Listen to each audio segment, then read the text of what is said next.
మనం social media వలలో పడి కనీసం ఓ 100 ఓట్లు కూడా సంపాదించడం చేత కానటువంటి వాళ్ళు ఇంటర్నేషనల్‌గా ఉన్నటువంటి మీడియా మాఫియా, అట్లాగే ఇంటర్నేషనల్‌గా ఉన్నటువంటి భారత వ్యతిరేక శక్తుల కుట్రలో పావులుగా మారినటువంటి ఈ అభిజిత్ దిప్కే అండ్ టీమ్ వాళ్ళ యాక్టివిటీని గురించి ఎక్కువగా మాట్లాడుకోవాల్తున్నాం. ఎక్కువగా సోషల్ మీడియాలో చర్చొచ్చేలా చేస్తున్నారు.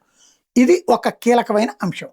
వీళ్ళ దీంట్లోనే వీళ్ళు చేసిన అరాచకమే 2930 మంది నేర చరితులు ఢిల్లీని పేల్చడానికి కుట్రలు పన్నితే ధర్మేంద్ర ప్రధాన్ రాజీనామా ద్వారా దాన్ని చల్లబరిచి దారికి తీసుకొచ్చాడు మోడీ. ఒక మంత్రి రాజీనామాని అడ్డుపెట్టి రోజుల తరబడి ఒక మత కలహాల తరహాలో యువ కలహాలు సృష్టించాలనుకున్నారు. దాన్ని కంట్రోల్ చేసుకొచ్చారు. నెంబర్ 1. నెంబర్ 2 వచ్చేటప్పటికి ఇప్పుడు దీంట్లో కీలకమైనటువంటి వాడు ఈ పాకిస్తాన్ ఐఎస్ఐకి సంబంధించినటువంటి షహజాద్ భట్టి బ్యాచ్ని 253 మందిని అరెస్ట్ చేశారు.